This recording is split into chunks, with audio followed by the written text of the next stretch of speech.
Thank you so much, Dr. Krusi, for that kind introduction. And thank you to the Center for Gender and Sexual Health Equity for inviting me here today to share some of my research. Please feel free to address me as Eileen. My pronouns are she, her, hers. And as you heard, the title of my presentation today is Syndemic Social Networks and HIV Among Transgender Women in Mexico. Before I begin, I want to take a moment to acknowledge the unceded territory of the Kumeyaay people on which I work and I live. This is land that has nourished, healed, and protected and embraced the Kumeyaay for many generations in a relationship of balance and harmony. And as a member of San Diego and Tijuana communities, I acknowledge this legacy and promote this balance and harmony, and I find inspiration from this land. I also want to take a moment to disclose my personal identities and other factors that might be serving as a lens through which I'm approaching this research. As you've heard, the population of focus for the study that I'll present to you today is transgender women in Tijuana, Mexico. I myself identify as a cisgender woman and ethnically and culturally identify as Filipino American. That being said, I do consider myself as someone who is a member of the Tijuana community in Mexico, having resided here in TJ over the past 10 years.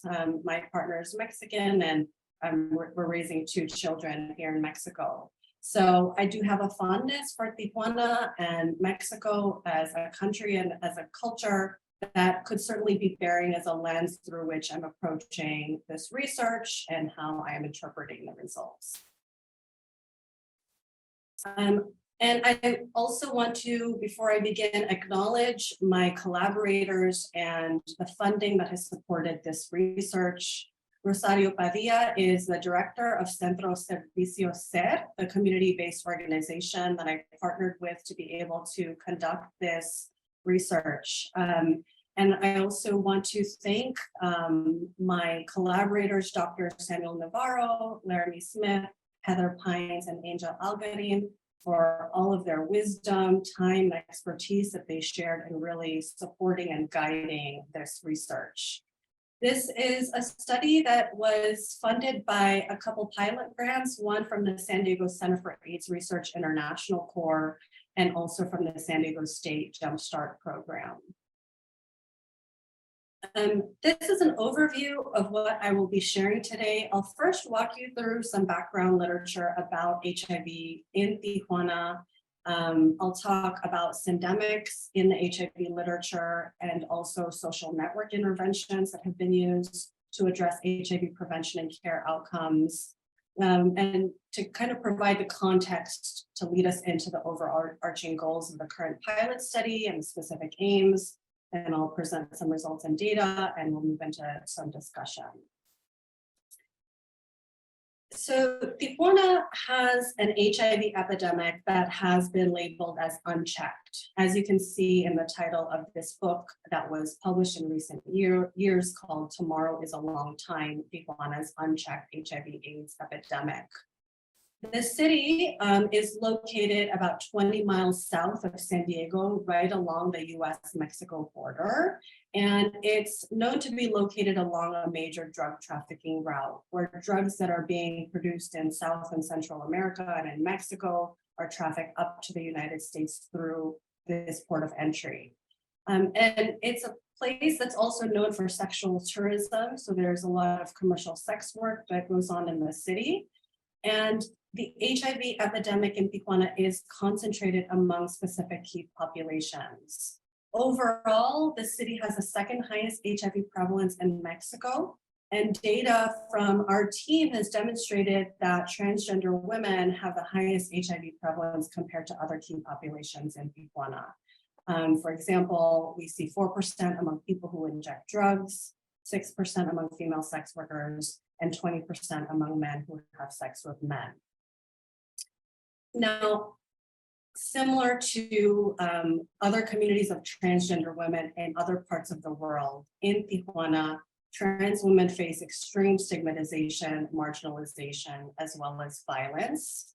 And syndemic research has shown us that marginalized communities like trans women tend to be heavily affected by what we call syndemics, or the co-occurrence of multiple negative psychosocial conditions or problems.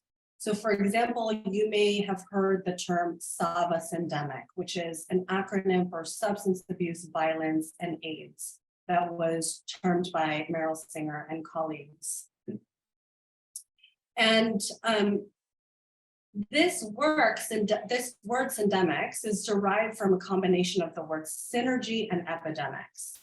And if you're familiar with this literature on syndemic theory, then you may have seen a lot that's been written with regards to the approaches that scientists use to test the theory. So as someone who really is interested in developing theory-driven or theory-informed interventions, I do want to take a moment to explain how I apply the concept of syndemics in my research and to define some terms for you so that it's clear what is meant when I say things like syndemic conditions or syndemic burden. One thing to note is that in this study that I'm presenting to you today, it was not designed as necessarily a test of syndemic theory. Instead, we are interested in applying this concept of syndemics, or the co-occurrence of multiple negative psychosocial problems, to understand the impact of syndemic burden on HIV health equity and HIV-related outcomes among transgender women in Tijuana. So when I say syndemic conditions, I mean the specific individual psychosocial problems that tend to co-occur in marginalized communities, things like substance use, violence, depression, trauma, stigma, community violence, for example. And then syndemic burden, what I'm referring to here is the sum of the conditions that are experienced by an individual. And why am I interested in looking at that construct? There is robust evidence in the literature that when you look at the sum of syndemic conditions, or the syndemic burden, that there is this additive dose-response association with health behavior and health outcomes, including, for example, sexual risk-taking, HIV infection, and poor HIV treatment outcomes. For example, less linkage and retention in care, poorer art adherence, and lower rates of viral suppression. So if you think about what this means, we know from the literature that on their own, things like substance use, experiencing violence, trauma, depression, each of those are known to be associated with poor HIV-related treatment and care outcomes, for example.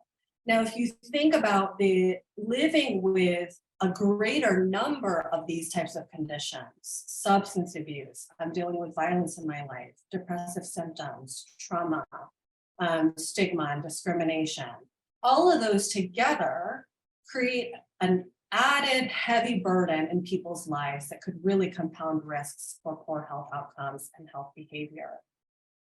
And this is a robust finding in the literature, primarily among men who have sex with men in the US, but has been shown in other populations in other parts of the world as well.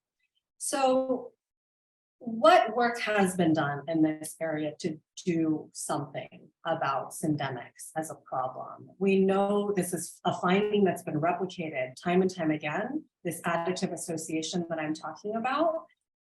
But unfortunately, a gap in the field is that there are currently no interventions that are purposely designed to mitigate the impact of syndemic burden on behavioral and health outcomes, right? So let's move past the fact that we know that syndemic burden can create barriers to prevention and care, for example.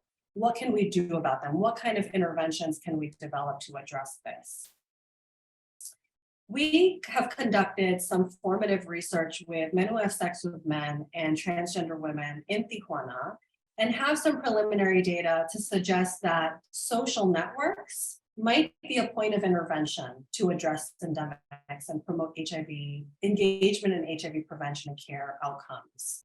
So the people that you spend your time with. These are individuals who are hopefully offering social support and can help build resilience, for example, in the face of syndemic conditions among transgender women. This is a concept that's not new. So this idea of intervening shown among communities of people who to have conversations with other peers and protective behaviors and harm reduction strategies, that can be effective at improving HIV prevention and care outcomes in populations like people who inject drugs and other marginalized populations.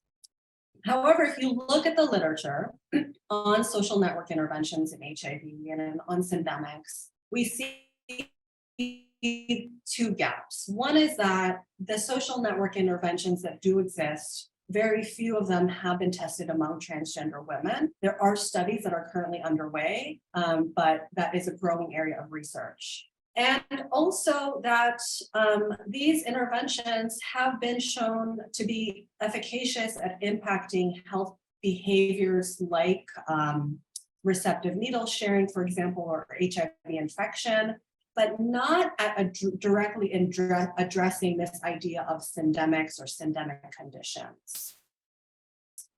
So we wanted to see whether or not we can leverage social network interventions to address syndemics among trans women in Tijuana. And we see this study as a first step towards filling these gaps.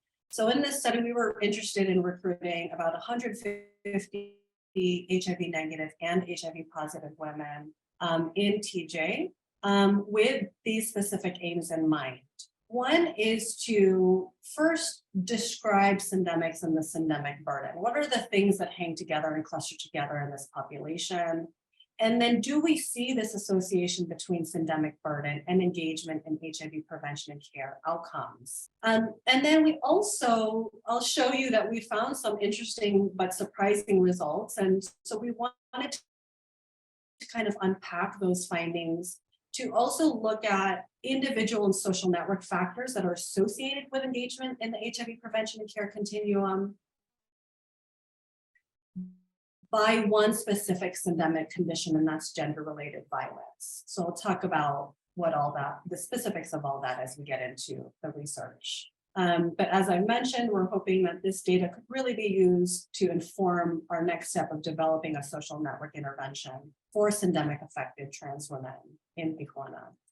So this is a study that was a partnership with Centro C, that community-based organization in Tijuana that provides services and support to sexual and gender diverse communities in the city, including services like support groups, gender affirming care, and HIV testing. Data collection for this study began in March of 2020, and we had every intent to use venue-based sampling to recruit participants. And so in planning to do that, we compiled a list of the places where transgender women in Tijuana work, where they socialize, where they congregate and access social services.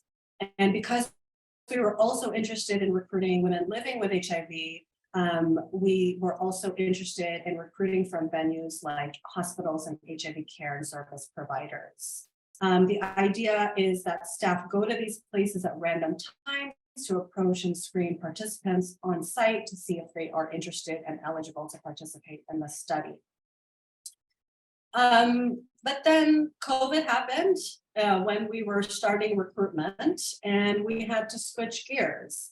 And so in April 2020, basically what we decided to do was think of internet venues as additional recruitment venues. And we just had to do this because of the lockdown restrictions and the challenges, of course, posed by the pandemic. So this is the flyer that we created to advertise the study. And this flyer was posted on a Facebook page that we created for the study, on pages of different service and care providers that provide services for this population, and also pages catering to transgender women engaged in sex work. This, you can see here in the middle, the logo for our study, which we titled as Salute trans or trans health in the community. That's how it was known in the study. We came up with this logo and the name for the study by shopping it around with our community advisory board, which we convened, and who gave us their really a lot of constructive and critical feedback that helped us to really shape our approach, how we were marketing the study, adding some questions that they were interested in learning about as well. And we got some excellent feedback from our CAP. So to be eligible for the study, participants had to be at least 18 years old and self-identified as a transgender woman and live in Tijuana with no plans to leave in the next 6 months.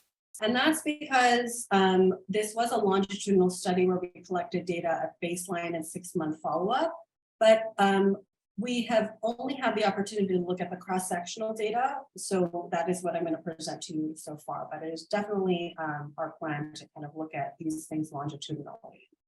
And then as part of a supplement to this pilot study, we were also interested in testing for HIVs and other STIs. And so participants also had to be willing to take those tests.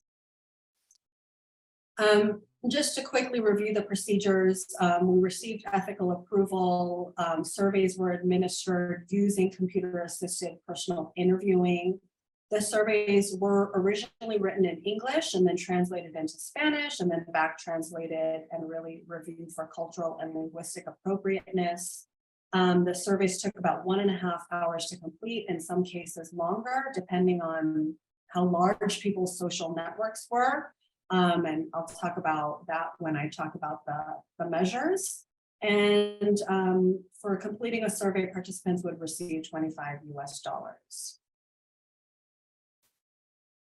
Okay, so in the interest of time, I unfortunately can't go through all the details of each of the measures that we included in the surveys, but I want to give you a kind of a general overview of what the surveys look like. So participants completed what looked like, or what you might call a traditional survey, where we covered things like sociodemographics, scales that capture this different syndemic conditions like substance use and mental health, HIV testing and care behaviors. And then they also completed what's called a social network inventory. So you can see here the types of variables that we collected in the traditional survey. And then I'll tell you about our social network inventory. So in the area of social network research, one of the most important steps in social network research is to really think about who it is that you're trying to understand when you're operationalizing someone's or a population's social network. You can ask about only the people that someone might be having sex with, so their sexual network, or people that they might be using drugs with, their drug use network. In this case, we were interested in learning about the broader social network, and especially people with which you might be providing or receiving some social support from, including emotional, informational, and tangible support. So here's what this social network inventory looks like. A participant comes in, they've completed that main traditional survey, and they're sitting down with a staff member who is conducting this name generator with them. They ask them, okay, let's think about the previous 6 months. Can you tell me all the people that you hung out with and that you socialized with? We're gonna go through each of these people one by one. Okay, so start by telling me the name and the first letter of their last name. We could go through each of these people one by one. Okay, so Maria B, let's say, what are their pronouns? Okay, and then I ask questions about Maria B. How close are you with her? Do you do drugs with her? Do you use alcohol with her? Does she affirm your gender? Do you ever feel like, or have you ever felt like you had to isolate yourself from her because of your gender identity? Questions like that. So we go through this and we're capturing social network, sexual, substance use network, and then people that they're getting social support from or giving social support to. And these are the variables of interest that we really focused on in the study today. One is engagement in the HIV prevention and care continuum. And this is the outcome of interest that we're focusing on, and it reported in the past 3 months. So this means that if you are not living with HIV, that you've tested for HIV in the past 3 months, and that if you are known to be living with HIV, that you report being unbarred over the past 3 months. And this is in line with our goal to really create a status neutral intervention, right? So we weren't interested in designing an intervention specifically only for women at risk for HIV or women living with HIV. We really wanted to take this study as a pilot study for a status neutral intervention. In terms of the exposures of interest, as I mentioned, we were really looking at our preliminary data suggesting that, resilience is an important factor in HIV testing and care behaviors in the face of syndemics. So we measured resilience with the Connor-Davidson scale, and we also included the Ryland-Testa scale of gender minority stress and resilience. So these are subscales that capture stress and resilience factors among gender minority populations. So things like gender-related violence, rejection, discrimination, internalized transphobia, negative expectations for future events based on gender identity, so what we might call anticipated stigma, and also resilience factors, pride in your gender identity, community connectedness, for example. And then, of course, those social network factors that we were interested in. Are the people in your network people that are giving you social support? Are they stigmatizing? Do they affirm your gender? And these are on the right, the syndemic conditions that we were interested in examining. And this is really based off of the previous research that's been done in the area of syndemics, looking at the specific conditions that have been shown to cluster together among marginalized communities. Substance use, adverse mental health like depressive symptoms and post-traumatic stress disorder. And specific to transgender women, be thinking about things like internalized transphobia, gender-related violence and discrimination as well. Okay, so in terms of analyses, we wanted to look at the co-occurrence of whether or not these things hang together. So we looked at some crosstabs and chi-square analysis. And we also ran some logistic regressions to predict engagement in the HIV prevention and care continuum. I want to remind you that this is a pilot study, and so it is a relatively small N. In total, we had 152 women in the study. You'll see some large confidence intervals in the tables when I present them. So just make sure to interpret these with caution and think of this as really meant to be hypothesis generating for the purpose of intervention development research. This is just a reminder of the aims, because I will present the results by each aim. So remember that we first wanted to really just describe syndemics and the syndemic burden among trans women in Tijuana. And before I get into that, I will share some sample characteristics. 152 total women participated in the study. Of those, 21% were known to be living with HIV. A majority were born in Mexico. A quarter of our participants reported having a current spouse or study partner. In terms of highest education level completed, 57% reported not completing high school. 50% reported being in formal employment. 38% reported identifying as a sex worker, and a large majority, 87%, reported living in their affirmed gender almost all or all of the time. And then a little bit more than half of our participants reported currently using hormones for the purpose of gender affirmation. And then here is the prevalence of the syndemic conditions that we analyzed or that we examined in this study. You can see that about quarter or so to a third of the sample reported experiencing different conditions. So we had 38% who scored above the cutoff for hazardous alcohol use, about a fifth of the sample reporting any recent drug use, a quarter of the sample scoring above a cutoff on the CGSD scale indicative of depressive symptoms, 30% screening for PTSD, and then about a quarter reporting past year gender-related violence or gender-related discrimination. I have the bar on the very right in a different color because that is an artificially created prevalence and that we did a median split. Internalized transphobia was a continuous measure, but for the purpose of thinking about syndemic burden, we needed to create all of these as binary variables. And so, basically represents a variable of higher or lower internalized transphobia. Okay, so here is a table that is reporting chi-square statistics to look at the clustering of these syndemic variables. And you can see that as that's consistent with previous research, things like depression, internalized transphobia, violence and discrimination, PTSD, all of those were hanging together.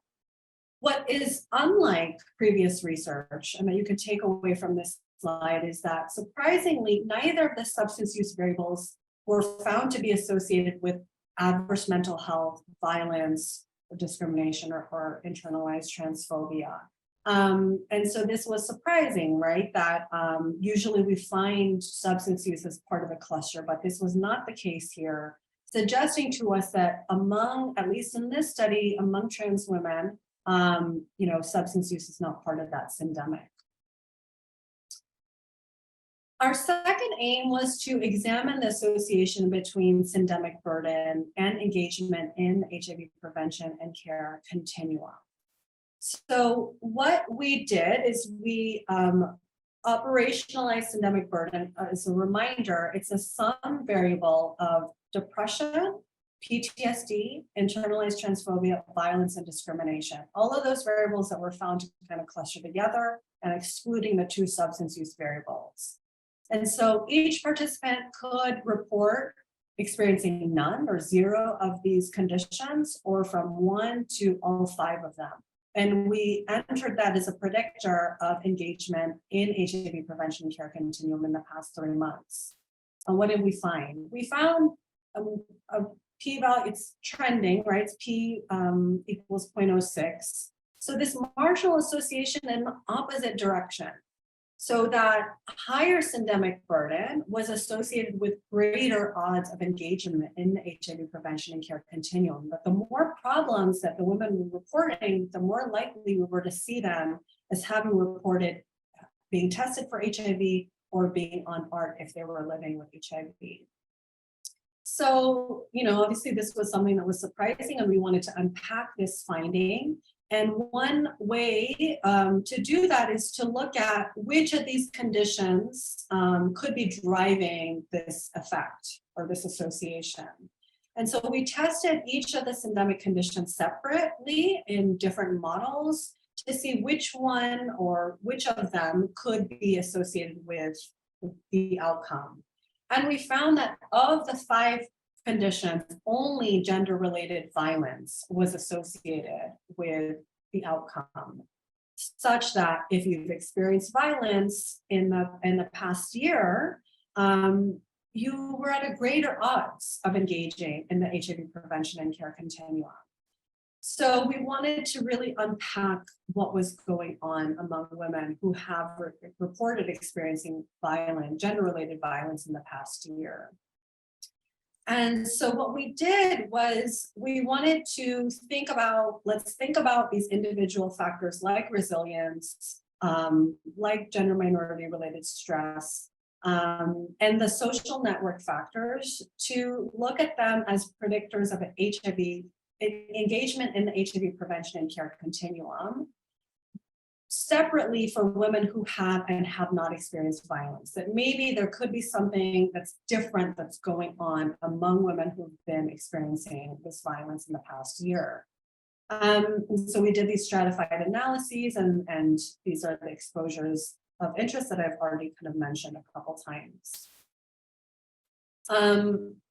Just a reminder that here in these next slides, what I flagged in red are trends. So P is less than 0.10. And this is again meant to be hypothesis generating. We hope to take this into an intervention development study where we can kind of confirm these pattern of results and design our intervention. Okay, so let me walk you through these tables now.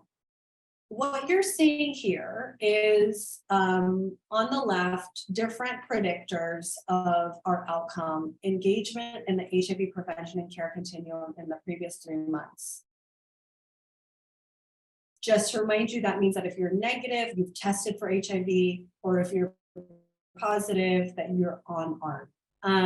And on the left here, you see results among women who have reported experiencing past year gender-related violence, and on the right are women who have not experienced such violence in the past year. And we saw some different patterns.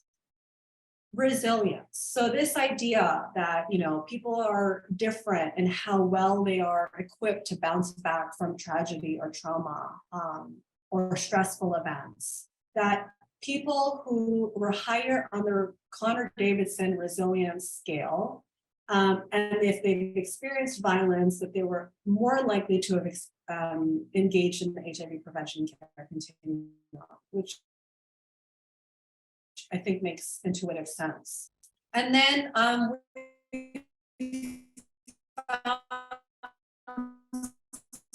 if women were reporting a higher degree of internalized transphobia and what I would call anticipated stigma, this idea that you have these negative expectations that things will happen to you in future social settings because of your gender identity, that the higher you score on these things, the less likely you are to have engaged in the HIV prevention and care continuum among women who've experienced violence. Now let's think about these social network characteristics. Remember that they completed the social network inventory. So with that data, what we're able to do is basically look at what is the proportion of people in your network who are trans women, who are cisgender men, who are living with HIV, for example. So that these are the constructs or the variables that you're seeing on the left. And what we found was that among women who have not experienced violence in the past year, that if you have more cisgender men in your network, you're less likely to have engaged in the continuum. And then if you have more people living with HIV in your network, you're more likely to have engaged in HIV testing or being on ARN. Right? So we didn't see this pattern among women who've experienced violence. What about social support? Among women who experience violence, we found this sort of trending effect where, if you have more people in your network who are expressing opinions and encouraging HIV testing, then you're going to see a greater likelihood of engagement in HIV prevention and care. Among women who have not experienced violence, receiving emotional support is positively associated with the outcome. So again, kind of different patterns that we're seeing. And then these are stigma and affirmation variables. So asking them, or having an idea of how much of the people of your network, or if you have more people in your network who very much respect and affirm your gender identity, we found that among women who've experienced violence, that's associated with a greater likelihood of engaging in the HIV treatment and prevention and care continuum. And we didn't see any other pattern of results with these other variables of how much people in your network very much make you feel welcomed as a woman, or have never avoided you have never avoided them in the past because of your gender identity, sort of thinking about people that you might feel stigmatized by. But we didn't find any patterns there. Okay, so lots of results that I want to walk through. Just to summarize, in this study, we didn't find the S in the SAVA syndemic, right? So substance use did not co-occur with other psychosocial conditions that have been found to cluster together in other studies. Granted, we only looked at one operational definition of alcohol use and drug use, and that was scoring above the cutoff on the audit scale that we used for hazardous alcohol use, or just any recent drug use, excluding marijuana. And, you know, maybe if we looked at more nuanced operational definitions like frequency of drug use or polydrug use, then we might see that those things are associated with, for example, depression, depressive symptoms, and trauma. Syndemic burden was associated with our outcome engagement in the HIV prevention and care continuum in the opposite direction, right? And this was something that was surprising. And remember that unlike previous studies in Syndemics have really focused on HIV negative at-risk populations or HIV positive populations separately in separate studies, for example, right? And here we really wanted to take a status neutral approach. So we really combined them and combine the outcomes in that one variable.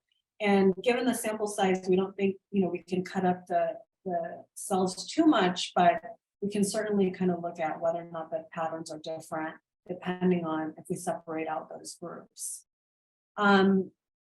The results also point to the need to focus on gender-related violence, right, among transgender women in Tijuana, which we need to do all over the world. But this was a variable that was associated with engagement in the HIV prevention and care continuum in this study. And we found those different predictors depending on past year experience of violence. So what are the implications of this research? I kind of want to remind you of what our original thinking was, and then walk you through kind of our refined thinking given these findings. One is that, as you know, I said that we were really thinking that we can use social networks to foster social support, to build resilience, to promote engagement in the care continuum, even in the face of syndemic condition and syndemic burden. We still believe that's certainly the case, but that we can think of building or addressing different strategies. So not only building resilience and promoting social support, but maybe really promoting conversations around HIV testing and care behaviors in networks that is aligned with previous approaches. But that these approaches really should likely depend on the experience of different syndemic conditions. And then also a need, you know, we were thinking that we need to focus on syndemic burden as this cluster, but, you know, this is kind of going back to the drawing board and saying that we really should be thinking about the specific impact of specific syndemic conditions. And so what are the kinds of approaches that we could design depending on experiences of these different types of conditions like violence? You know, based on the pattern of results, we're thinking like really promoting resilience, reducing internalized transphobia and anticipated stigma, promoting those conversations, encouraging HIV testing and care, and promoting, of course, greater affiliations with people who are affirming your gender identity. I want to remind you all to kind of consider the results in light of the limitations. I've mentioned that this is a pilot study with a relatively small N. We also, I only reported on the cross-sectional data, so we are interested as a next step to look at whether or not baseline syndemic conditions and social network characteristics could be predictive of HIV prevention and care behaviors at follow-up. The results might not be generalizable to other transgender women in other parts of the world, but we were okay with that, given that we were really interested in thinking about an intervention for trans women in Tijuana and address the epidemic here. And I want to also say that the results might not be generalizable or representative of transgender women in Tijuana, Mexico, even. Mind you, we conducted this in the beginning of the COVID pandemic, when people were reeling from what was happening all over the world. That was when we were really launching this study. Because of our recruitment methods, we may have oversampled women who have less barriers to social and medical services, and really might have been missing the ones that are even harder to reach. And I also want to mention one thing before I end, and that might shed some light, new light on the study and the results that I shared. And that is 6 months into the study, our team and the larger community of transgender women really faced collective trauma in that one of our staff members in the Salud Trans study, who was a respected leader in the transgender women community, was found murdered in her apartment. And, you know, that was obviously very devastating to us and continues to have a huge impact on the community and the Centro Ser organization. And, you know, I think that the results should also be considered with that in mind. And I want to take a moment before I end, just again, thank my collaborators, but especially to my participants. This study is dedicated to Janine, and I hope to continue this line of work to try and promote HIV-related health equity in this community and to address syndemics in this community. So I will end there